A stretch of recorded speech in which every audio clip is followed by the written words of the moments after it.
Have you ever stopped to wonder why the things you long for always seem one step away? It's almost as if life keeps dangling them in front of you, whispering, "Not yet." But what if that whisper is the very reason you've been stuck? What if the truth is far more radical? Nothing is missing, nothing is delayed, and what you want is already yours in spirit. Neville Goddard's teachings turn our logic upside down. They show us that the waiting game isn't noble, it's denial. The moment you say, "One day it will come," you quietly affirm, "I don't have it now." And reality, faithful servant that it is, keeps mirroring back that lack. But when you dare to assume the wish fulfilled, everything changes. This isn't about positive thinking or empty affirmations. It's about stepping into the end now before outer evidence appears. It's about feeling as though your desire is already real, because in spirit, it is. And when you align with that inner truth, life bends in ways that seem impossible, until they happen. So today, let's break free from the illusion of waiting. Let's uncover why Neville insisted creation is finished, why postponement is a trap, and how you can claim what's already yours right now. Because the truth is, the only thing between you and fulfillment is the assumption you choose to carry. Have you noticed how many people spend their lives waiting for a sign, a green light, or someone else's approval before moving forward? It's like sitting at a bus stop where the bus never comes, yet they refuse to walk. This endless waiting creates a loop. Tomorrow, next month, next year. And strangely, tomorrow always looks a lot like today. That's the hidden trap of postponing life. Think about it.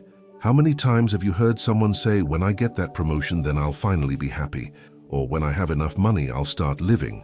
It sounds reasonable on the surface, but it's pure self-sabotage. The outer confirmation they're waiting for is just a reflection of the inner state they keep denying. And so, they wait and wait. Neville Goddard would call this the greatest illusion of all, the belief that life changes when circumstances change first. But circumstances don't have the power to shift your destiny. It's the inner world that does, and yet most people give their authority away to appearances, as if reality were the boss. That's why their manifestation truth never arrives. I remember a friend who always said, "I'll feel abundant when my bank account hits 6 figures." Years later, she was still chasing that number, and ironically, always falling short. Not because she lacked talent or effort, but because she had silently decided she wasn't allowed to feel abundant until she saw it first. The law of assumption doesn't work like that. Waiting is a clever disguise for fear. It feels safer to push fulfillment into the future, because then you don't have to risk believing now. But here's the problem. The subconscious only responds to what you feel now. If you keep broadcasting "not yet," then life faithfully mirrors back "not yet." It's not punishment. It's simply the way imagination creates reality. Think of it as planting a seed but refusing to water it until you see the tree. Doesn't make sense, right? Yet that's exactly how many treat their desires. They stop watering their inner world with faith in action and then complain that nothing grows. But creation doesn't wait for proof. It waits for assumption. That's the power of assumption in action. And here's the funny part. Deep down, they already know what they want. They've pictured it, felt it, even daydreamed about it. But instead of assuming the wish fulfilled, they press pause. They tell themselves, "I'll start believing when life shows me the evidence." They forget that evidence is the last step, not the first. It's backwards living. This waiting game shows up everywhere. Relationships, money, health, even spiritual awakening. People say, "When I finally feel free, I'll start living like it." Show us, but freedom is not something you stumble upon. It's something you step into. The outer world is always catching up to who you've decided to be inside. That's conscious creation in its rawest form. Imagine standing in front of a mirror, arms crossed, saying, "I'll smile when the reflection smiles first." Sounds absurd, doesn't it? Yet that's exactly what happens when you stop waiting for life to confirm you. You are the cause, not the effect. The reflection can only follow your move. And still, most people insist on waiting. The endless waiting game is comfortable because it doesn't demand change right now. But it also keeps dreams at arm's length, forever labeled someday. Neville Goddard teachings cut straight through this illusion. Creation is already finished. The question isn't whether it exists, it's whether you'll assume it now. And that's where the real shift begins. Neville Goddard often reminded his students of a radical truth: creation is finished. Nothing you desire needs to be built from scratch. It already exists in the invisible, in that inner world you touch with imagination. When you understand this, the whole waiting game collapses. You're not chasing after something. You're aligning to what already is. This idea may sound strange at first. After all, we're used to believing that life unfolds step by step, brick by brick. But Neville's teachings point in another direction. The blueprint of your fulfillment is already complete. You don't make it happen. You awaken to it. That's why he insisted, live in the end. The end is already alive. Think about tuning a radio. The station is already broadcasting before you turn the dial. You don't create the music. You simply tune in. That's how the law of assumption works. Your desire is the broadcast. The question is, will you stay tuned to it or keep twisting the dial hoping for a different signal? Creation is finished. It's playing now. Neville Goddard teachings emphasize this over and over. Imagination creates reality, but it doesn't create it tomorrow. It reveals what is finished today. Every possibility, every version of you is already alive in spirit. When you imagine, you're not fantasizing, you're visiting. And when you persist, you're deciding which version of you becomes visible. Let's use a simple example. Imagine a woman who longs for love but constantly says, "When the right man shows up, then I'll feel worthy." According to Neville, that man already exists in her timeline of fulfillment, but she can't meet him while standing in the state of not chosen. The bridge to him is assuming she already is. Creation being finished doesn't mean you sit still and wait. It means you embody. Faith in action looks like walking, talking, and deciding as though it were already yours in spirit. It's not pretense, it's alignment. Just as you wouldn't sit in your living room doubting the Wi-Fi signal, you don't sit doubting the desire that's already streaming. Here's where many stumble. They confuse finished with automatic. Yes, creation is finished, but you must claim it through the power of assumption. Without assumption, the finished reality stays invisible. It's like standing in front of a closed closet full of clothes. You still have to open the door and choose what to wear. Neville would often say, stop waiting for miracles, assume them. If you knew that the book you wanted to read was already on the shelf, would you sit on the couch complaining it doesn't exist? Of course not. You'd reach for it. That's how manifestation truth works. The shelf is full, but you decide which story becomes your life. Creation being finished also relieves the pressure of making it happen. You're not responsible for the how. Your only task is to feel the wish fulfilled, to live in the end. The outer world reshuffles itself to match your state, and suddenly, what once seemed impossible walks right into your everyday routine. So, when Neville said creation is finished, he was handing you a key. The door you're knocking on is already unlocked, you just haven't turned the handle. The waiting ends when you realize nothing is missing. The next step is to see why waiting doesn't just delay. It actually affirms the opposite of what you want. Here's the paradox most people miss. Every time you say, "I'm waiting for it," you're actually declaring, "I don't have it." The subconscious doesn't deal with calendars, it only registers states. And the state of waiting is the state of lack. So even while praying, visualizing, or hoping, if you're waiting, you're planting seeds of not yet. Neville Goddard teachings warn us, the subconscious takes you at your word, but more importantly at your feeling. If you feel incomplete, your world reflects incompleteness. That's the quiet trap. You believe you're practicing faith, but what you're really affirming is absence. And absence faithfully recreates itself in your life. Think of it like ordering food at a restaurant, but constantly telling the waiter, "I know it's not here yet." The more you say it, the more you reinforce the idea that you're still hungry. Your inner world works the same way. Repeating someday keeps someday alive, but never today. And today is the only moment creation responds to. This is why Neville insisted on living in the end. When you assume the wish fulfilled, you're not waiting, you're being. And being is magnetic. On the other hand, waiting creates a kind of invisible fence around your life. No matter how much effort you make, the fence whispers, "Not yet, not ready," and reality listens. I once coached someone who dreamed of financial freedom but constantly said, "One day I'll be debt-free." Every time she said it, her subconscious heard, "I'm in debt now." And so debt remained her dominant experience. The shift only happened when she stopped saying "one day" and began feeling "it's already mine in spirit." Here's the subtle danger. Waiting feels humble, even spiritual. It can sound like patience, but in manifestation truth, it's not patience, it's postponement. And postponement affirms lack. There's nothing noble about saying, "maybe next year." The only noble thing is to claim what's already yours in spirit right here, right now. Waiting is like living in a house with the lights off, insisting daylight hasn't come yet, while the curtains remain shut. The sun is shining, but your inner denial keeps you in darkness. Neville Goddard teachings reveal, the curtain is your assumption. Lift it and the room floods with light. Leave it closed and you keep waiting. Another common example, people who say, when I finally feel confident, then I'll go after my dreams. They don't realize confidence only comes after stepping into the identity. By waiting, they affirm, I'm not confident yet. And so, life mirrors that back. But if they assumed confidence now, the actions and results would follow. The subconscious is like fertile soil. It grows whatever you plant. If you keep planting not yet, don't be surprised when not yet becomes your harvest. That's why Neville's phrase, feeling is the secret, is so powerful. The secret is not in waiting for the seed to sprout. It's in already feeling the fruit in your hands. So waiting doesn't just waste time, it affirms lack, and lack multiplies. The good news is the opposite is also true. Assume abundance, and abundance multiplies.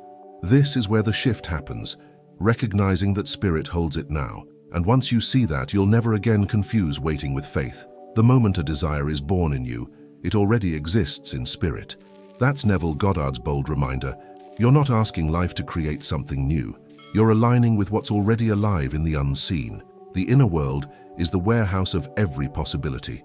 When the desire arises, it's proof it's already yours in spirit. Think about how seeds work. The oak tree is already encoded in the tiny acorn. You don't invent the tree. You simply nurture the seed until it reveals itself. Desire works the same way. The end is hidden in the beginning. That's why Neville said, assume the wish fulfilled.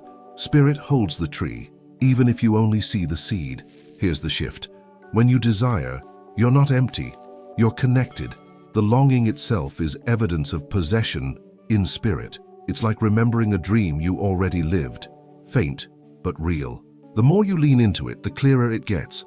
That's conscious creation, translating spirit's invisible blueprint into visible form. Neville Goddard teachings emphasize that waiting is denial because it ignores this truth. Spirit doesn't deal in someday. Spirit only deals in now. So the instant you say, one day it will be mine, you've stepped out of alignment. The key is realizing it's not coming. It's already here, just not yet seen with physical eyes. Consider money as an example.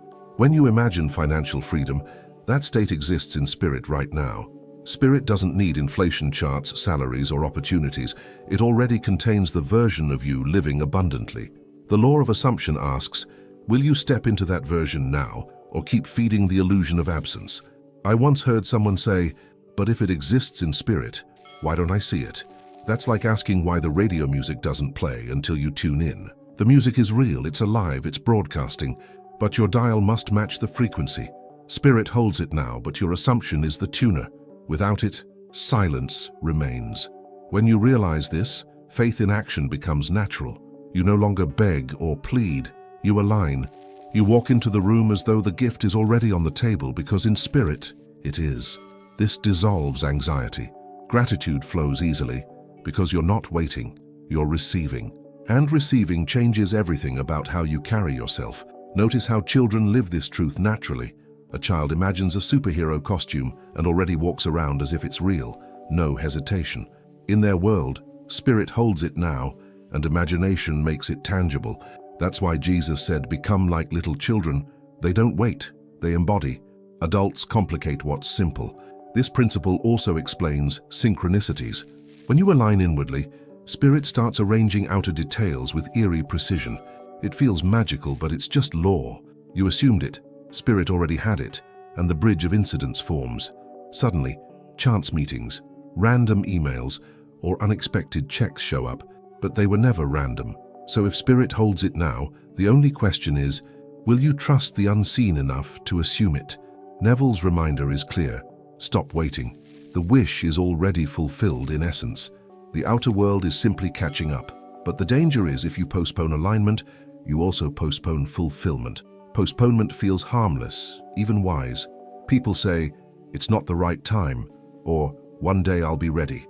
But Neville Goddard teachings show us that postponement is a silent thief. It keeps you in a loop where tomorrow never comes. The moment you push fulfillment into the future, you trap yourself in a state that never arrives. Think of it this way. When you tell yourself, "I'll believe when I see it," you've already delayed the miracle. The law of assumption doesn't work like that. Reality follows your inner state, not the other way around. By postponing, you declare to the subconscious, "I don't have it yet." And guess what? The subconscious obeys. I once met a man who dreamed of writing a book. For years, he said, "Next year I'll start." A decade later, he still hadn't written a page. Why? Because every year the identity of future author kept him stuck. Had he assumed, "I am an author now," the book would have naturally flowed into existence. Postponement disguises itself as preparation. "I'm not ready yet," people say.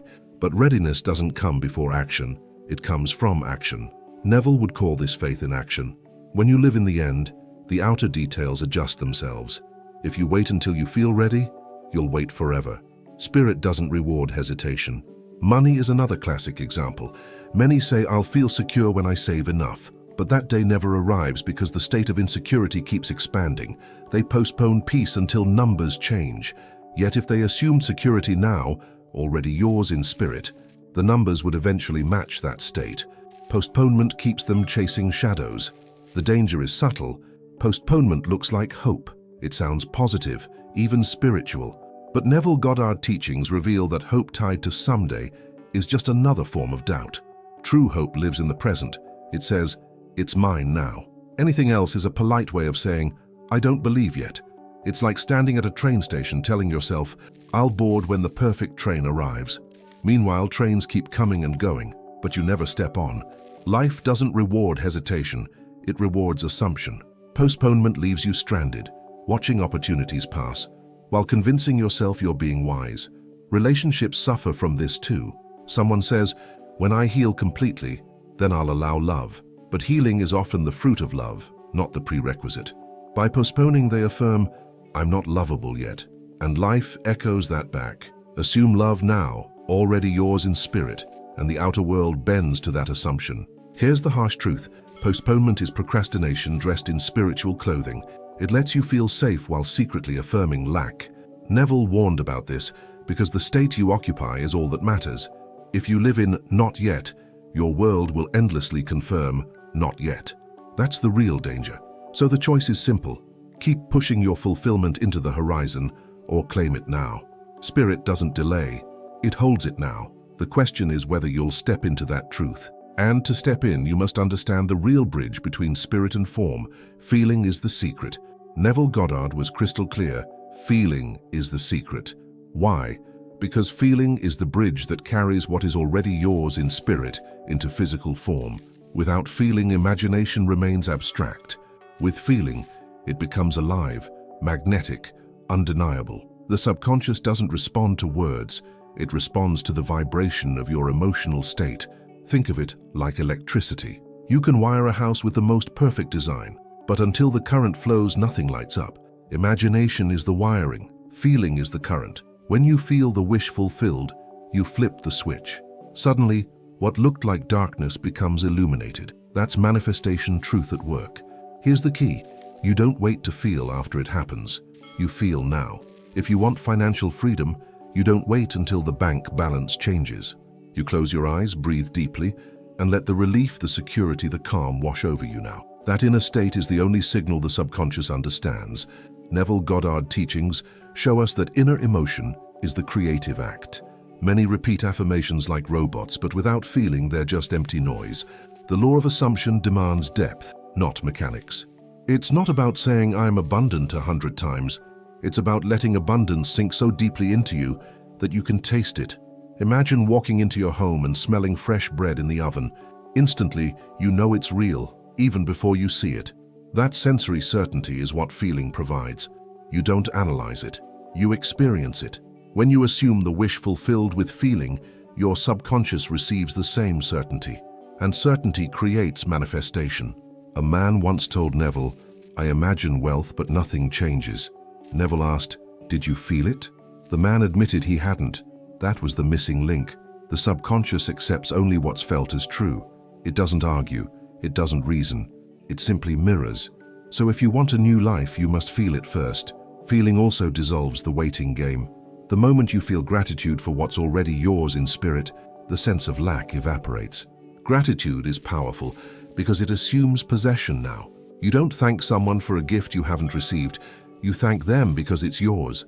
That attitude of ownership shifts everything. Neville Goddard often spoke of sleep as the gateway, because in sleep you naturally drift into feeling. When you fall asleep imagining a scene that implies fulfillment, you bypass doubt and logic. The subconscious takes the feeling as fact and begins out-picturing it. That's why your last thought at night is so important. Notice how feelings guide action too. When you feel confident, you walk differently, speak differently, decide differently. The outer world then reshapes to match that posture. Feeling is not passive, it's faith in action. It's the invisible gear that turns the visible wheel. Without it, the wheel doesn't move. So if you've ever wondered why affirmations or visualizations didn't work, check the missing ingredient: feeling. It is the bridge, the glue, the current that turns spirit into form. And once you grasp this, the next question becomes, how do you claim it now, instead of pushing it further away? Neville Goddard never left his students without tools. He insisted, don't just think about your desire, claim it now. One of his simplest yet most powerful techniques is imagining a short scene that implies fulfillment. Not a long story, not 1,000 details, just one clear, vivid moment that would be true if the wish were fulfilled. Let's say you want financial freedom. Instead of visualizing stacks of cash, picture a friend congratulating you with joy in their eyes. Hear them say, I'm so proud of how free you are now. Feel the hug, the warmth, the relief in your chest. That single scene carries the essence of your desire, and the subconscious accepts it. The secret is to make it sensory rich. See the colors, hear the sounds, feel the textures. The more real it feels inside, the faster the subconscious embraces it as truth. Remember, imagination creates reality, but only when it feels alive. Flat daydreams don't move mountains, felt assumptions do. That's conscious creation in practice. Neville often suggested using sleep as your workshop. As you drift off, replay your chosen scene gently, lovingly, until it feels natural. Don't force it. Let it lull you into rest. Falling asleep with the feeling of the wish fulfilled impresses the subconscious more deeply than hours of effort during the day. Another key is gratitude. Once you've imagined the scene, rest in the sensation of thankfulness. Gratitude confirms ownership. You don't thank for what you hope to receive. You thank because it's already yours in spirit. That little shift in attitude seals the deal with the subconscious. Gratitude is faith in action. Here's an example. Someone longing for love imagines slipping a wedding band on their finger. They don't need to design the entire wedding. That single act contains the fulfillment of the desire. They feel the ring, the warmth, the love, and drift to sleep smiling. That's living in the end in its simplest form. Neville also taught revision as a way to claim it now. If a past event bothers you, rewrite it in imagination until it feels different. By changing how you feel about the past, you alter its impact on the present. This proves the same law. Imagination plus feeling reshapes reality. Nothing is outside your reach. You can also practice during the day. Take little assumption breaks. Pause for a minute. Close your eyes and replay your chosen scene. Let the feeling soak in, even if it's just for 30 seconds. These mini practices accumulate, strengthening the state of fulfillment until it becomes second nature. Don't confuse claiming it with forcing it. Forcing comes from doubt. Claiming comes from ease. You're not trying to make it happen. You're accepting it as already done. Like putting on shoes before leaving the house, it's natural, effortless, obvious. That subtle difference is everything. The subconscious can feel the difference. This practice of claiming it now ends the waiting game once and for all. Instead of asking, you decide. Instead of hoping, you embody. Neville Goddard teachings remind us, what you accept inwardly must express outwardly. And once you start claiming it now, you'll notice the signs that show you've really stopped waiting. How do you know when you've truly shifted? Neville Goddard often hinted at subtle indicators. The first is inner calm. When you've assumed the wish fulfilled, anxiety fades. You stop checking the clock, the calendar, the phone. That restless urge to see results dissolves, because inwardly you already own it. Gratitude without evidence is another sign. Most people wait for proof to give thanks. But when you've stopped waiting, you thank life in advance. You feel blessed before the blessing is visible. That kind of gratitude isn't fake, it's natural. It flows from the conviction that what's already yours in spirit cannot be denied. There's also a quiet expectancy, like a child waiting for a surprise they know is coming. Not impatience, but trust. You carry a lightness, a playful confidence because you know the law of assumption never fails. You stop obsessing over how and relax into when, and even when loses its urgency. Synchronicities become frequent companions. Doors open, conversations align, chance meetings deliver uncanny connections. You notice these flows more easily because you're not preoccupied with lack. Instead, your awareness is tuned to confirmation. Life feels like it's conspiring with you, and it is. That's conscious creation at play. Another sign, you stop rehearsing doubts. Before you might have said, "But what if it doesn't happen?" Now that thought rarely visits, and if it does, it feels foreign. Your new identity has no room for it. The inner world has shifted, and with it, the mental soundtrack has changed. Doubt no longer feels like home. You also notice your language changing. You catch yourself speaking as if it's done. "I love my new life. I'm so grateful for this freedom." Not because you're forcing affirmations, but because your words naturally flow from your new state. The shift in vocabulary is proof of the shift in assumption. There's less effort in chasing signs too. When you're still waiting, you scan for proof, angel numbers, messages, coincidences. But when you've stopped waiting, you don't need reassurance. Signs still come, but they're delightful bonuses, not desperate crutches. You enjoy them, smile, and keep walking in ownership. One of the most powerful indicators is peace in the midst of contradiction. Even if outer reality screams the opposite, you don't panic. You rest in the end. That peace is not logical, it's spiritual. It comes from knowing the desire is already fulfilled in essence. Outer chaos doesn't shake in a certainty. Relationships reflect this too. You stop needing others to validate your dream. Before, you might have begged for support or tried to convince people. Now you simply live it inwardly, and the right people align naturally. Your conviction is magnetic. You no longer outsource belief, you embody it. These signs confirm that you're no longer stuck in the waiting room of life. You've stepped into ownership, and ownership transforms everything. The challenge now is persistence, holding this state of fulfillment even when the outer world tempts you back into doubt. And that's exactly what Neville emphasized next. Neville Goddard insisted that assumption must be persisted in because the outer world often takes time to catch up. When appearances contradict your desire, the temptation is to abandon the state. But persistence means holding firm, like an anchor in the storm. You don't let outer waves dictate your inner stance. Think of an actor rehearsing a role. At first, the lines feel strange, but with repetition, they become natural. That's what persisting in ownership looks like. You rehearse being the fulfilled version of yourself until it's second nature. Soon, it no longer feels like pretending. It feels like remembering who you really are. Neville's law of assumption works like gravity. It doesn't fail, but it requires steadiness. If you plant a seed and dig it up every day to check, it won't grow. The same is true with assumption. You must let it take root by persisting in the state, even when nothing seems to be happening. The hardest part is ignoring the evidence of the senses. Bills may still come, relationships may wobble, health may look fragile, but if you react, you reinforce the old state. Persistence means saying, "I know what I have in spirit, and I refuse to trade it for appearances." That's faith in action. I once met someone who imagined a new job, but faced months of rejection letters. She nearly gave up. But every night she persisted in the scene of celebrating with her family. Finally, out of nowhere, an opportunity arrived that matched her vision perfectly. Outer resistance broke the moment she stopped doubting inwardly. Persistence is not about forcing or straining. It's about gently, consistently returning to the inner end. Like steering a ship, you don't panic every time the wind blows, you simply correct course. That daily choice to realign is what keeps the law of assumption working in your favor. Another way to persist is through language. When people ask, instead of saying, "I'm waiting for it," you reply, "I'm grateful for it." Your words are small acts of ownership. Each time you speak from fulfillment, you deepen the groove in your subconscious. Over time, those grooves shape your entire reality.